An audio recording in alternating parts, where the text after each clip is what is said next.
Et Omer Arav maintenant, Shelo Yochal Adam Lechem Atzavim. Voilà, je fais des bruits. Shelo Yochal Adam Lechem Atzavim. Ismach Be'Hashem Itbarach Amasbia Re'aivim. N'a pas le droit de manger le pain de la colère. Ah, c'est de la tristesse. La colère, de la tristesse. Le pain de la colère. Ouais. Il y avait les raisins de la colère, c'était la guerre, d'accord. Mais là, c'est pas de manger. Il va expliquer. Pas de manger le pain de la tristesse, de la mélancolie, de la tristesse, de la mélancolie. Et là, Ismach B'Hashem Itbarach. Réjouis-toi d'Akadosh Baruch Hu Amasbia Re'aivim qui rassasie les affamés. Ça, c'est le titre. Et il dit comme ça le Rav. C'est très très beau. Bémet, c'est très très beau. Tsarich Adam Lismoach Bechelko. Tsarich Adam Lismoach Bechelko. Une personne, elle doit se réjouir de sa part. Elle doit se réjouir de ce qu'elle a. Mamash. Tu vas voir. Tsarich Adam Lismoach Bechelko. Il n'y a pas écrit que Ezouachir à sa mère Bechelko Stam. Mamash l'ismoir bechelko, c'est pas l'istapé comme on a dit, c'est pas se suffire. C'est ce qu'on dit à chaque fois, hein, excusez-moi les amis si on se répète, mais c'est tellement vrai, Rav Dester il se répète lui-même, donc on le dit. Encore une fois, c'est ce qu'on a dit, oui, Raphaël. Ce qu'on a dit hier, la conscience. La conscience. Sa mère bechelko, c'est prendre conscience de tout le bien qu'Akadosh Baruch Hu t'amène, il te donne tous les jours. Tout ce que Dieu il te donne. C'est ça, sa mère bechelko. Sa mère bechelko, c'est pas un mytho. C'est pas, il fait pas semblant. C'est quelqu'un qui prend conscience. Chaque jour, chaque matin. Sa mère bechelko. Tu es heureux, tu as une joie de Béhémet, tu es joyeux de ce que Dieu il te donne. Joyeux. Tu es joyeux de la femme qu'il t'a donnée. Tu es joyeux du mari qu'il t'a donné. Tu es joyeux des enfants qu'il t'a donné. Tu es joyeux de la maison que tu as. Tu es joyeux de la voiture que tu as. Tu es joyeux des habits que Dieu il te donne. Ça, c'est le niveau matériel. Ça marche pour le beau-père? Tu es joyeux du beau-père que Dieu il t'a donné. Elles sont acceptables ces questions? Comment? Elles sont acceptables? Oui, est-ce que je comprends? Non, je rigole. Il a pas vu le Il partage. Je partage ta peine. Pose pas la question sur la belle-mère, on reste sur le beau-père. D'accord? En tout cas, d'accord? Ça c'est au matériel. Tout ce qu'Akadosh Baruch Hu il te donne. Sa mère Bechelko. Et au niveau spirituel. Sois heureux de l'intelligence que Dieu t'a donnée. De l'intellect que Dieu t'a donné. Bon, pour certains, le physique, je peux rien dire, mais en tout cas, malgré tout, trouve, d'accord? Et sois heureux du physique que Dieu t'a donné. Parle pas de toi, beau gosse, playboy, d'accord? Le pleb de Gabès. Arrête! J'ai des histoires, moi, on m'a raconté. Hein. Pas, ouais, c'est pas. Toi, Gabès. D'accord? Serbar Bechelko, la part de l'homme, c'est pas simplement sur son argent, pas seulement sur la maison, sur tout ce que Dieu te donne, d'accord? Physiquement, mentalement, psychologiquement, sa mère Bechelko, et tout ce qu'Akadosh Baruch Hu te donne, Béhémet, tu sais que c'est adapté à toi, comme on a dit. Et c'est ça la simcha. Regardez ce qu'il dit. Veivtach Bekono. C'est le cours qu'on a fait hier avec les dames. Veivtach Bekono. C'est quoi Veivtach Bekono? Qu'il ait confiance, qu'il n'y ait pas la foi, qu'il ait confiance. Bitachon, bitoir, c'est quoi? C'est assuré, assurance. Tu as l'assurance que, tu as confiance que, tu as confiance en ton créateur. Sheazmilo parnasato. Vivtach bekono. Quelle différence entre la émouna et le bitachon? Ne dites pas ceux qui savent parce qu'on a déjà parlé de ça plus d'une fois. Quelle différence entre bitachon et émouna? Émouna, c'est quoi en français? Hein? La foi. C'est quoi le bitachon? En français, c'est la confiance, l'assurance. Quelle différence entre émouna et bitachon? Il y a des chansons qui ont été écrites sur la émouna. Anachnu mamini ble mamini. Et c'est quoi le bitachon? Israël, Israël, betach bachem. Tu vois, c'est deux conceptions différentes. Mais l'un va pas sans l'autre. L'un va pas sans l'autre. Le bitachon, c'est la raison. L'un va sans l'autre. Mais l'un va pas sans l'autre. C'est pas les habitudes. L'un va sans l'autre et l'autre va pas sans l'autre. La conséquence de l'autre, non? La foi, c'est le démarrage. Le bitachon, c'est un peu plus profond. C'est-à-dire que le bitachon, quelque part, c'est la foi qui a été vérifiée. C'est la foi en Dieu qui nous protège. De quoi? C'est la foi. Le bitachon? Non, l'ensemble. C'est la foi Ouais. en Dieu qui nous protège. Ah, Le bitachon, Dieu qui il a fait, c'est joli, mais tachlès. Tachlès dans la vie de jour. Oui. Accepter que toi tu ne fais rien, Oui. que c'est Dieu qui t'envoie tout. D'accord, c'est quoi la Dans émouna? la part d'Assa, C'est quoi la émouna? non, la Emouna, c'est que tu crois en Dieu. Ah, la émouna, c'est pas que croire en Dieu. La émouna, c'est beaucoup plus profond que ça. Le bitachon, C'est la résultante de la émouna.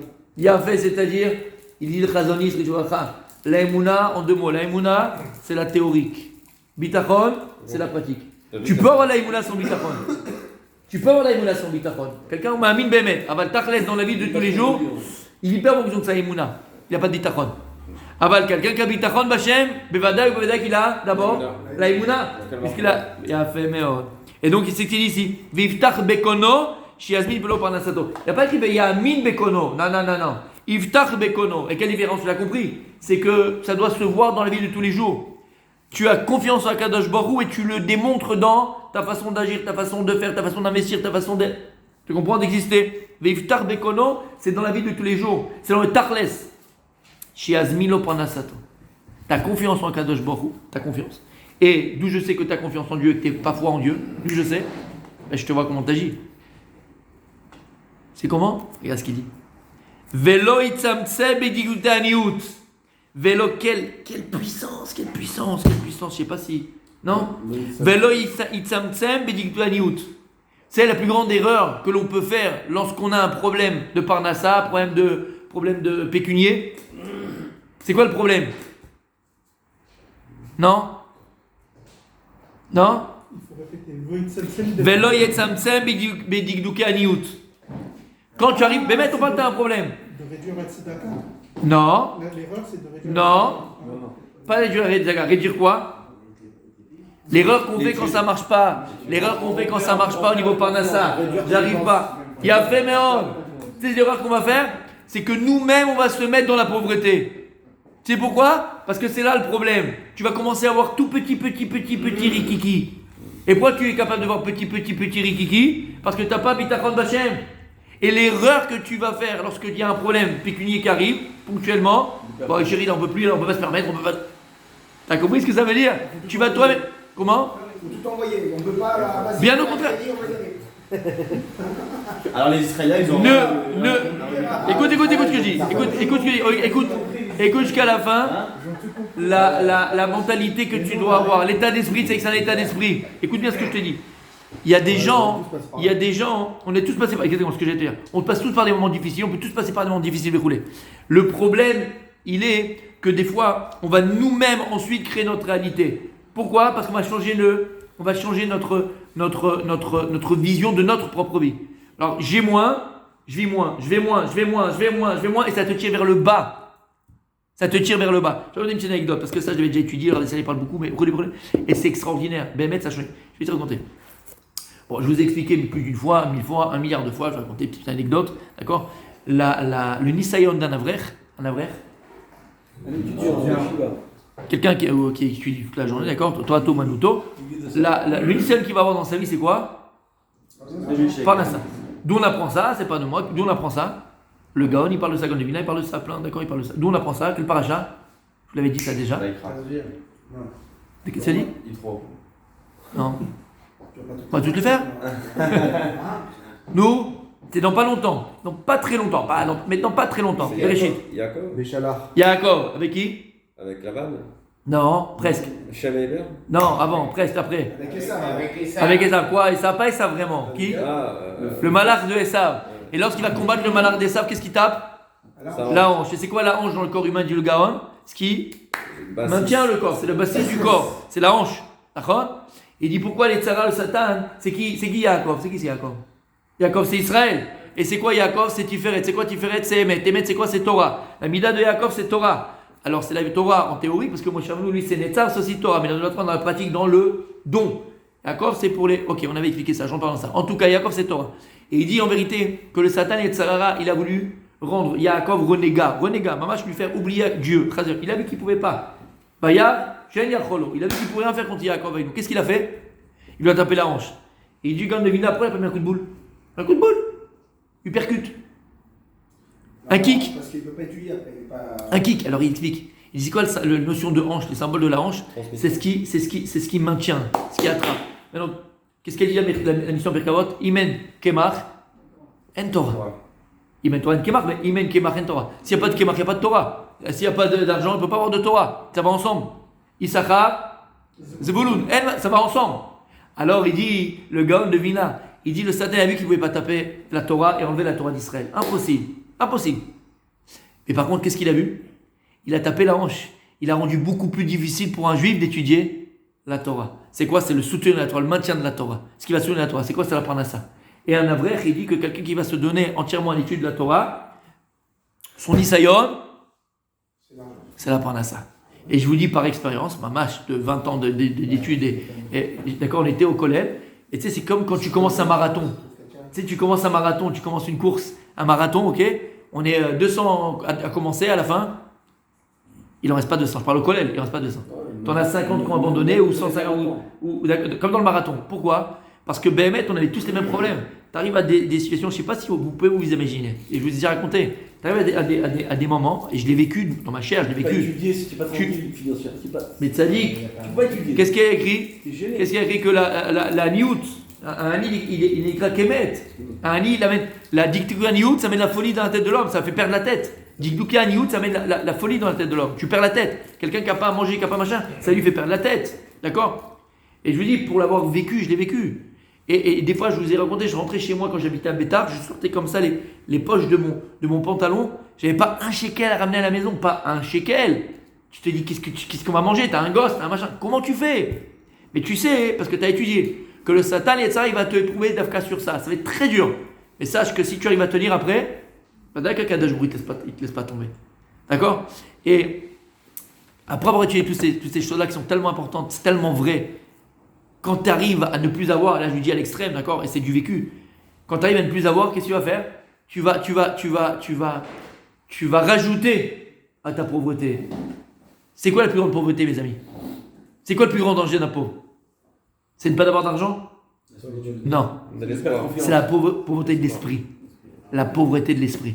C'est comme maintenant ton cerveau, il s'est habitué à quoi? À penser comme un pauvre. Tu comprends ce que ça veut dire? C'est ça le problème. Et c'est une mentalité. Et à chaque fois qu'il me restait après, après avoir étudié ça, il me restait 20 shekels, 30 shekels, 50 shekels. C'est ce qui me restait. Après, tu ne sais pas comment faire, d'accord? Je ne parle pas qu'il y avait à côté. Tu n'as plus rien. Il te reste dans la poche 50 shekels. Ben, grâce à ça, je m'en suis toujours sorti. Pas parce que j'étais fort, parce que j'ai appliqué ce qu'ils disaient Chachamim. J'ai appliqué, je l'ai appliqué. Tu sais ce que je faisais? Tu sais ce que je faisais comme il me restait 50 shekels dans la poche? J'avais plus rien après. Je sais pas. Tu les dépenses. Eh ben exactement. Je prenais ma femme, je dis allez viens, à 50 shekels on prend une demi-pizza, on va prendre un machin, on sort ce soir. Je dis mais c'était un fou, on n'a rien. T'es un malade. Allah est chéri. Allez, on va faire un kiff. Ben, je te promets que c'est vrai, BMN. Et je le faisais pas parce que c'était mes kayem qui vrais chachamim. Et qu'Akadosh Baruch Hu ne veut pas te laisser crever de faim parce que je suis pas en train de m'amuser. Tu comprends ce que je veux te dire? Ben, je te promets qu'après ça a amené une grande délivrance. Après ça a amené une grande délivrance. Et j'ai jamais après, les choses se sont faites. Je donne un exemple, pas pour donner un exemple. C'est parce que c'est du vécu. Et c'est vrai. Chacun après à son niveau. Et ici, ce qu'il dit le Rav, c'est tellement vrai. Je donne un autre exemple. Quelqu'un maintenant, parce qu'on peut essayer d'élargir ça dans plein de domaines de la vie. T'as fait un business, t'avais un projet, d'accord? Et ce projet-là, il s'est planté. Ça n'a pas marché. Et tu t'es pas planté un peu. Tu t'es planté bégadol, comme on dit, d'accord? Tu t'es planté bégadol. T'as pris un magasin, chemichement. D'accord? T'as pris un magasin, t'as pris un truc, t'as investi dans quelque chose, l'oderma. Et tu t'es planté, mais aval bégadol. Ok? Il y a l'esprit français qui est l'esprit pauvre, petit, rigiki. Parce qu'ils n'ont pas vu le film. Quel film?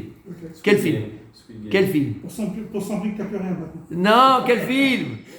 Ce film des années La folie des grandeurs. Ah, ouais. C'est avec des folies qu'on fait des grandeurs. T'as compris? Et donc après, le type, ça n'a pas marché. Le danger qui le guette, c'est quoi, mon sadique? C'est quoi le danger qui le guette? De s'enfoncer encore plus. La NPE. Le français, il va faire même un livre sur son échec.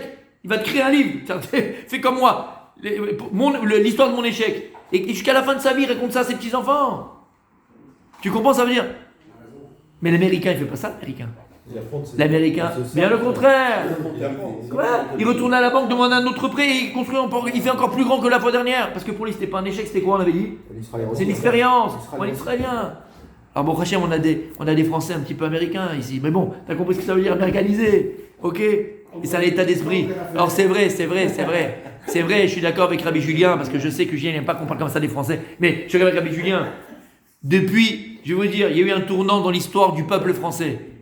Il y a eu un tournant. Quand est-ce que ce tournant est arrivé? Avec Didier. Pas du tout, Didier. Je peux vous assurer que Didier a changé l'esprit de la France. En 98. Deschamps, oui monsieur, Didier Deschamps. Bernard. C'était un gladiateur. Bernard. Ouais, Bernard, on l'a, tu vois, l'esprit français. Le type qui réussit, le type qui va haut, le type qui arrive, on va l'écraser. C'est pas bon. C'est Bernard. C'est Didier de Sadik. C'est le produit de Bernard. C'est Didier, c'est. Ah oui, c'est vrai, C'est le j'avoue. produit de Bernard. J'avoue. 93, Nana. la première J'avoue, fois. Nana. J'avoue, t'as raison. Mais 93, tu vois, 94, ils se sont fait encore éliminer par la Bulgarie à la dernière seconde. Ils avaient encore l'esprit du loser. Ça n'a pas marché. C'est en 98, le déclic, tac. Oui, non, c'est sûr. Et depuis, tu comprends? T'as compris, mon Rabbi, ce que ça veut dire? Et regarde ce qu'il dit, donc c'est extraordinaire. Velo yetzamtsem bedikutitaniut. Tu dois avoir botar Hashem. Kakadosh, Baruch va t'aimer de la parnassa. Ah, l'erreur que tu vas faire si ça va pas, si ça marche pas, s'il y a un petit problème ponctuel ou il y a un petit problème, qu'est-ce que tu fais? Tu vas diminuer les sorties. Tu dis, attends, je peux pas, comment ça va faire? Mais de diminuer les sorties à ce moment-là, ça va te faire rentrer dans un engrenage de pauvres. Bémet. C'est faire. Exactement. Et regarde ce qu'il dit. Ve'ani gatzmo besoudato minagnae. Et tu continues à avoir sur ta table des choses qui te plaisent. Non, on peut pas acheter aujourd'hui les guibettes pour Shabbat, on peut pas acheter aujourd'hui les pistaches, il faut... Arrête, prends les pistaches, ça. Les pistaches vont t'amener la bracha. Parce que de garder la même chose dans ta tête, tu vas garder le état d'esprit de combattant, d'avoir envie, d'avoir la volonté d'eux, et d'amener des guibettes à la maison, d'amener des beaux gâteaux à la maison. Mais si tu vas commencer à prendre après, tu vas dire, allez, on ne peut pas aller acheter là-bas le truc, on va acheter des petits gâteaux à côté à 2 shekels. Ton esprit vient de shekels. J'espère que vous comprenez ce que je suis en train de dire, c'est extraordinaire, ce qu'il dit l'aura pas moi. Vekaraou Midrash. C'est une vraie moulin, ça. Mais c'est extraordinaire, vrai bitachon. Kol yemer ani raim. Tous les jours de pauvreté, ils sont mauvais. Quel rapport? Tous les jours de pauvreté, il dit Shlomo Ameler, il aime beaucoup Shlomo Ameler, Rabbi Michael. Kol yemer ani raim. Tous les jours de pauvreté, ils sont mauvais. Qu'est-ce qu'il dit ici? Rotzelomar. Mi sheu ani be'emunato. Ce que tu as dit. Celui qui est pauvre dans sa emuna. Celui qui est pauvre dans sa foi. Vikotz be'otza. Et à cause de ça, il va diminuer ses dépenses. Vi mikne parnassa lenafsho irelo shu yered minichasa vister les briotes. Et s'il pense qu'il va faire un peu trop de dépenses, il va dire attends, je vais perdre de l'argent. Et après, je vais avoir besoin des autres. Nimtsa kol yamav be'etzev ou be'daaga. Toute sa vie, ce mec-là, il est dans la tristesse, la mélancolie et dans l'inquiétude. Il n'a pas de vie. Mais Mouna, Hachem il t'a donné une bonne soirée, Blainara il t'a donné. Fais barbouk avec les enfants, fais barbouk avec la femme. C'est pas de faire le fou, attention. On ne dit pas des dépensiers à outrance. On n'est pas en train de dire ça du tout. Mais tu vas avoir un esprit petit, étroit. Ce que je viens de dire. La folie des grandeurs. C'est que la folie. Vois grand ta vie. Vois grand ta vie. On a parlé de ça plus d'une fois. Vois grand. Vois grand, mais mettre les choses. Ça amène la parnassa, ça amène la grandeur, tout ça. C'est ici le problème. C'est que tu vas être metzamsem ton date. Pas les dates. Ta conscience elle va être toute petite. Mais plus ta conscience de Dieu elle est grande, plus tu comprends que Dieu il est infini. Et plus tu comprends que Hachem ou Yakol ou Akol Yachol. She'enon milvado. De quoi t'as peur? De quoi t'as peur? Mais si Dieu, tu sais ce que je vais faire? Dans son programme, il veut pas que la personne... Écoute bien. Arrête de faire le masochiste. Dieu il veut pas. Dieu c'est pas ta femme qui te fait chumette, elle veut pas te faire manger parce que tu lui as fait la gueule. Arrête. C'est pas vrai. Il voulait faire. il voulait faire un tioul. D'accord? Raphaël, tu voulais faire un tioul, d'accord? Avec sans les femmes. Oh là là. Mais on en parle plus tard de ce problème-là, d'accord? Chaque chose en son temps. Tu voulais faire un tioul? Ouais. Alors on va faire un tioul tous les deux. Tu sais où je vais t'amener? On va pas faire un safari parce que safari. Il est chaud, il est toujours chaud. Chaud brûlant. Hein. Ouais. Mais vous croyez qu'on serait comme ça à son âge? Il voit grand. Je sais pas. Et c'est pour ça que je te dis, Alvaï qu'on te ressemble. Alvaï. Tu sais où je vais t'amener? Juste en bas ici. En bas. Sur Upsterland. À la poste. Et on va aller juste en face, il y a un terrain, un petit terrain, une petite terre là-bas. Et il y a plein de fourmis qui passent là-bas. On passe, c'est quoi? Une petite demi-heure, 1 heure devant les fourmis. Et tu vas te rendre compte que chaque fourmi elle a sa parnassa. Il y a des milliards de fourmis, des trilliards, je ne sais même pas comment dire ça, il n'y a pas de mots combien il y en a dans le monde. C'est vrai. Une fourmi, que c'est insignifiant. Vatalo de alama que je vois au tam. Quand il a créé la fourmi, il y a un tam, il y a une raison. Vatalo de alama que je a créé la fourmi. Chaîne la date, qui n'a pas de date, qui n'a pas de conscience, qui n'a rien. Akadosh, Baruch il donne une parnassa. Et Akadosh Baruch il vient et tu ouvres Bereshit et il te dit Bereshit bara. Et qu'est-ce qu'il est Rashi? Bishvil Israël, tu t'appelles Israël, Et tu viens, tu prends conscience que Dieu a créé le monde que pour toi. Pas pour la fourmi, pour toi. À la fourmi, que Dieu n'a pas créé le monde, il lui donne sa parnassa à chaque instant. Toi, que Dieu il a créé le monde pour toi, il ne va pas te donner les moyens d'exister, de devenir ce que tu veux devenir. Mais t'es un vrai fou en fait. Ah non, j'ai compris. Qu'est-ce qui nous manque? L'aïmouna. Aval, Mish Samear Bechelko. Et la personne qui est heureux de sa part de ce qu'elle a. Uma Amin Be'akadosh Boru. Shu Mazmino Parnasato Bechol Et Sheistarech La. Et qu'Akadosh Boru lui envoie sa parnassa chaque fois qu'il en a besoin. Arezel Olam Libo Samer Vetovle. Cette personne est toujours joyeuse. Il a toujours le cœur rempli, il est bien dans son cœur, il est bien, il se sent bien, il est positif, il est tranquille. Il peut étudier mieux. Vekeilu Shulchan Aruch ou Mishte Tamid Lefanav. Quelle phrase. Et pour lui, c'est comme si tout le temps sa table était remplie de tout ce qu'il avait besoin. Il n'a pas Enon Milvadot, ça dit. De quoi t'as peur? Une fourmi à Kadosh Baruch Hu, il a nourri. C'est ça la vraie richesse. Le problème, c'est que lorsque les explorateurs ils sont revenus, qu'est-ce qu'ils ont dit à Moshe Rabbeinu? Oh là là. Ils sont grands. Aïnou Kechagavim, on était comme les sauterelles à leurs yeux. Alors, depuis quand tu peux savoir comment l'autre il te voit? Parce que se voyait possible. Tu comprends? Ils n'ont pas dit comment les autres les voyaient, on était comme des sauterelles. Mais si tu te vois une fourmi, fils, il faut travailler mon ami. Hein. C'est toi qui te vois comme une fourmi, c'est toi qui te vois comme une sauterelle. Mais t'es Adam, c'est pourquoi Dieu il a créé le monde. Continue demain, mais sans ta chair. Exactement.